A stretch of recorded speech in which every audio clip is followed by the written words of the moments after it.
आप देख रहे हैं लर्न IAS। मैं हूं आलोक तिवारी। आज हम जानेंगे फंडामेंटल राइट्स में आर्टिकल 13। आर्टिकल 12 हम अब पिछली वीडियो में पढ़ चुके हैं, तो आज हम जानेंगे आर्टिकल 13 के बारे में। फंडामेंटल राइट्स का दूसरा आर्टिकल 13 यह घोषणा करता है कि मूल अधिकारों से असंगत या उन्हें कम करने वाली विधियां शून्य होंगी, अर्थात ये विधियां न्यायिक समीक्षा के योग्य हैं। यह उच्चतम एवं उच्च न्यायालयों को शक्ति प्रदान करता है जिनके आधार पर मूल अधिकारों से असंगत विधियों को अवैध घोषित करते हैं। यह न्यायालय को नागरिकों के मूल अधिकारों का प्रहरी बनाता है, अर्थात आर्टिकल 13 में यह प्रावधान किया गया है कि नागरिकों के मूल अधिकारों की रक्षा न्यायालय करेगा। अनुच्छेद 13 यह भी घोषणा करता है कि चूँकि संविधान संशोधन में कोई कानून नहीं है, अतः उसे न्यायालय में चुनौती नहीं दी जा सकती। लेकिन 1973 के केशवानंद भारतीवाद में उच्चतम न्यायालय ने इसे पलट कर दिया था। अनुच्छेद 13 में निम्न उपबंध किए गए हैं। अनुच्छेद 13 में टोटल 4 अनुच्छेद हैं।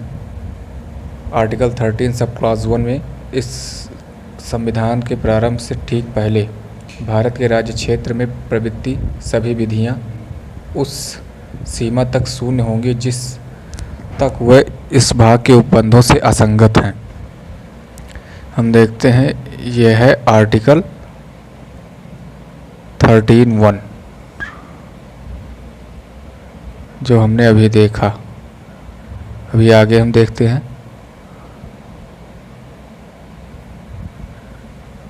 आर्टिकल 13(2)।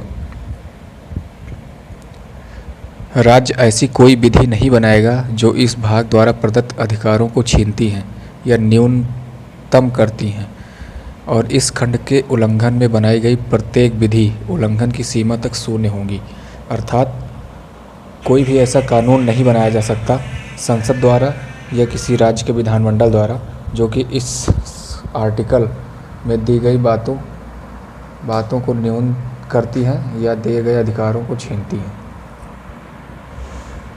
अगर कोई ऐसी विधि बनती है तो वो सीमा पर आकर के उसका प्रभाव शून्य हो जाएगा। अनुच्छेद 13(3)। इस अनुच्छेद में जब तक कि संदर्भ से अन्यथा अपेक्षित न हो, विधि के अंतर्गत भारत के राज्य क्षेत्र में विधि कबल रखने वाला कोई अध्यादेश, आदेश, उपविधि, नियम, विनियम, अधिसूचना, रूढ़ या प्रथा है। प्रविध विधि के अंतर्गत भारत के राज्य क्षेत्र में किसी विधानमंडल या अन्य समक्ष प्राधिकारी द्वारा इस संविधान के प्रारंभ से पहले पारित या बनाई गई विधि हैं जो पहले ही निरसित नहीं दी गई हैं, चाहे ऐसी कोई विधि या उसका कोई भाग उस समय पूर्णतया या विशिष्ट क्षेत्रों में परिवर्तन में नहीं है। अनुच्छेद 13(4) में कहा गया है, इस अनुच्छेद की कोई बात अनुच्छेद 368 के अधीन किए गए इस संविधान के किसी संशोधन को लागू नहीं होंगी। हम सब जानते हैं कि अनुच्छेद 368 में संविधान संशोधन को लेकर के कुछ प्रावधान किए गए हैं, तो उस पर अगर बात की जाए तो ये अनुच्छेद कहता है कि अनुच्छेद की कोई भी बात अनुच्छेद 368 के अधीन किए गए संविधान संशोधन को लागू नहीं होगी। इस वीडियो में इतना ही।